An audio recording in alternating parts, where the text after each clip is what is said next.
In the Silence Between Us, a story of unspoken bonds, quiet devotion, and the invisible thread that connects two souls in a world of deadlines and restraint.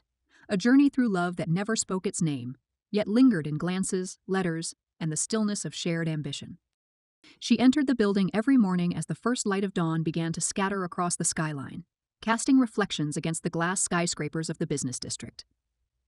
There was a stillness in that early hour that suited her, an unspoken rhythm to starting before the world stirred. Her heels echoed in the vast lobby, a sound she had come to associate with the crisp promise of purpose. Every morning, her fingers swept over the edges of briefing folders, emails already queued and documents prepared. She thrived in the silence, in the sense of control she carved out of chaos. Every day she passed the partially open door of his office, the corner suite that seemed to orbit in its own gravity. He was always there before most, already immersed in reports and calls. His silhouette against the large window became a fixture in her mornings, like the skyline itself. The quiet exchange of nods became their only language at that hour. In him, she saw everything she was striving to become, focused, composed, and always 3 steps ahead. When she had applied for the job, she knew it wasn't just about the title.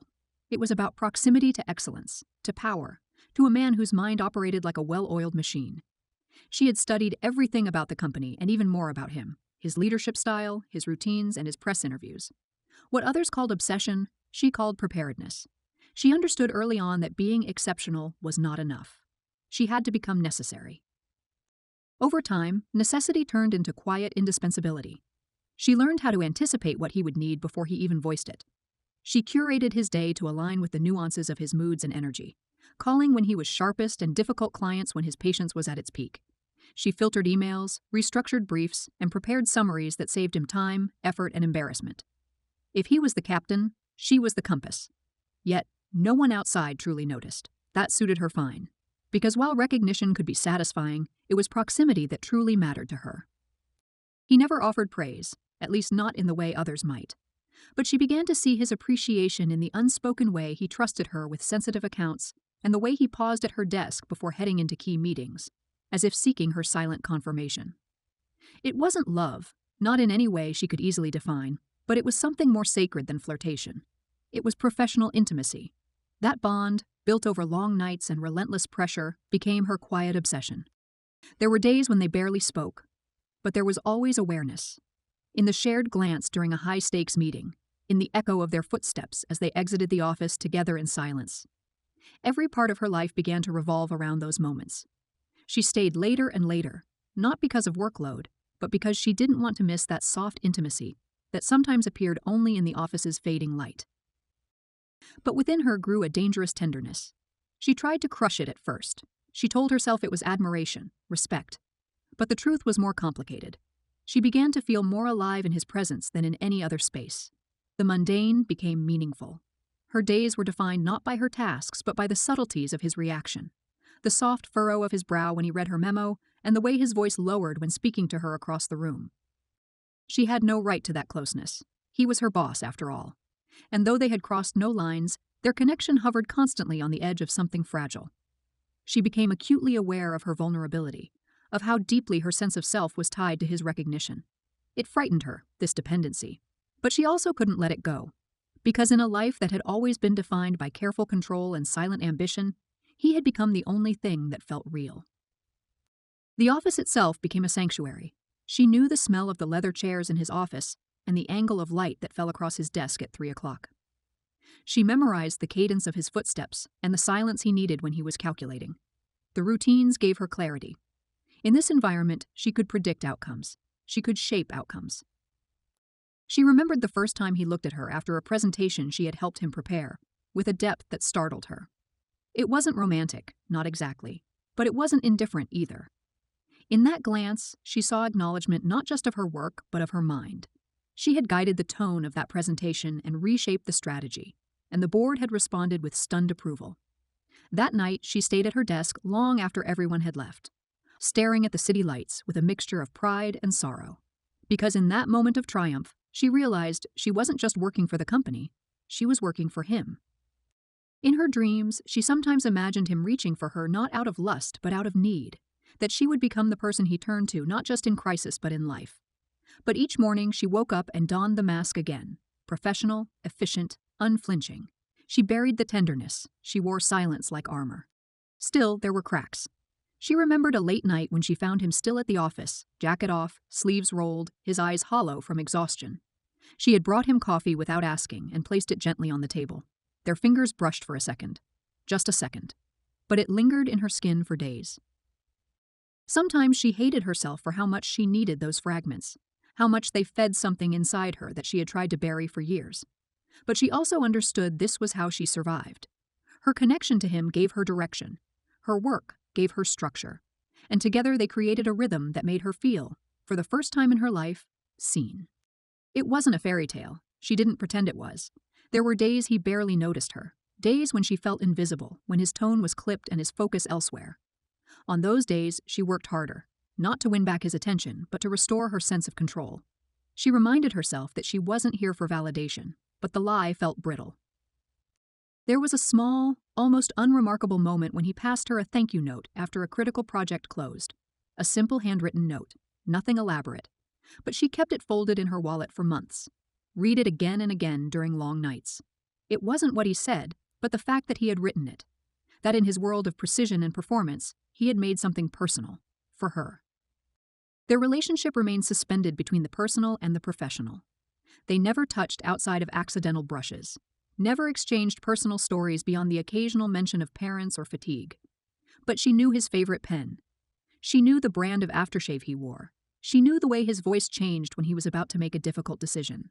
And he, in turn, knew that she understood him, better, perhaps, than anyone. They built empires of silence together, navigated crises, managed clients, and drafted strategic roadmaps that would shape the company for years. In the public eye, they were a formidable team. Inside the boardrooms, she was invisible to others, but to him, she was everything. His hand always found the reports she had annotated. His eyes always scanned the room until they landed on her. And yet the line remained uncrossed. When the promotion came for him to move to a global leadership role, she felt both pride and a sense of dread. He would be traveling more, distant. She feared the distance not because of absence, but because she feared how fragile their connection might be without proximity. She knew how the corporate world worked. She could be replaced. People forgot what they didn't see every day. But he asked her to stay on. He told her he wanted her to manage the transition, to continue overseeing certain strategic communications while he adjusted to his new role. It wasn't a declaration, but it was a tether. She held onto it like a lifeline. Their work evolved. More digital meetings, more strategic briefings shared via encrypted files. The intensity lessened. The late nights disappeared. But something else began to rise in her, an ache that came from quiet withdrawal. She felt the absence of his presence more than she ever expected. She missed the rhythm of his routine, the way his energy filled a room. She missed being needed in the way only he had needed her. During one quarterly review, he returned for a week. The office buzzed with anticipation. She didn't show it, but every fiber of her being was alert the moment he walked in. When their eyes met across the hall, everything inside her steadied. Like she'd been holding her breath for months and had finally exhaled. He thanked her in front of the team for her support during the transition. Her name was on the slide deck. She heard it said aloud in a boardroom of executives. It was more than she ever expected. But in her heart, she longed for the quiet thank you in private. The kind that came with weight. The week passed too fast. Their interaction was limited, professional, and necessary. But on the final evening, as she cleared her desk, she found a note in her drawer. His handwriting again. This time, it said something different. A quiet recognition of their years together. A mention of trust. A line about how certain people can shape the course of everything without needing applause. She read it under the glow of her desk lamp, hands trembling. For a moment, she allowed herself to feel the full weight of what she had built. Not just her career, but a connection that defied definition. It wasn't romance. It wasn't friendship. It was a space between two people who had seen each other at their most driven, most tired, and most real. She folded the letter, placed it beside the other, and turned off the light. The night swallowed the city in quiet shadow. She walked to the elevator alone, heart full and aching, knowing that some bonds are too complex for words, too fragile for reality, but too vital to forget. Weeks passed after his visit, and the rhythms of the office returned to their usual cadence. But something inside her had shifted. She moved through her tasks with the same precision, the same quiet focus, but there was a hollowness to her that hadn't existed before. The days stretched long and flat, filled with emails and strategy decks, yet lacking the spark that once pushed her forward. The letter he had left behind rested quietly in the drawer beneath her desk. She had read it more times than she could count, searching for hidden meaning between its lines. She wanted to believe that what they shared had mattered beyond functionality, that he saw her not just as an asset, but as a person whose presence had shaped his world. But the note, tender as it was, left more questions than answers. She couldn't decipher if it was farewell or foundation. He became a distant presence, appearing on screens during conference calls, his voice crisp but distant, stripped of warmth. Occasionally, she was looped in for high-level decisions, her name still associated with the most delicate strategies. But the calls were shorter. His messages are more perfunctory. He was evolving into something untouchable. And she remained where she was, still excellent, still necessary, but suddenly peripheral. She began to wonder if what they shared had only existed because of proximity. If their closeness had been a byproduct of late nights, closed doors, and a rhythm that life no longer permitted. She questioned herself, her role in his world. She even considered resigning once or twice, staring at the resignation letter saved in her drafts. But she never sent it, because while the world outside offered opportunity, it lacked the one thing she had come to need most: an unspoken connection that, even in its silence, made her feel understood. Then came the day the rumors started. She heard them in whispers along corridors, caught them in glances exchanged during meetings. Speculations about a new hire abroad, a sharp, charismatic woman rumored to be close to him, close in the way she used to be. It wasn't jealousy she felt, but a profound sense of displacement. She hadn't prepared herself for the possibility that someone else might occupy the space she once held. She had always thought she was irreplaceable, not because of arrogance, but because she had given everything.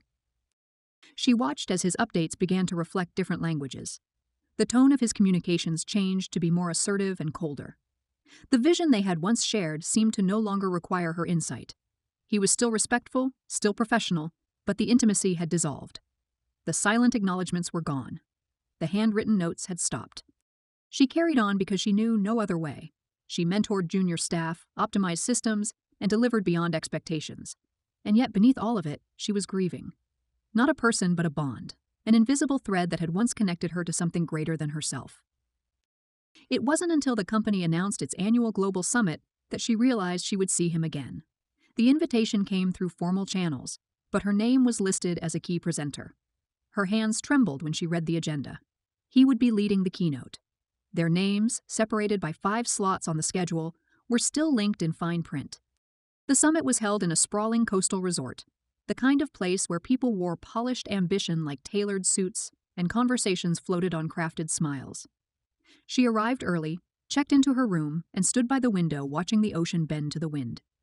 There was a storm in the distance, its edges bleeding into the sky. She felt the same pressure inside her chest, something approaching but unnamed. Her presentation was flawless. Colleagues praised her insights and praised her poise. She accepted it all with polite nods. But part of her was elsewhere, caught in the anticipation of a moment she could not define.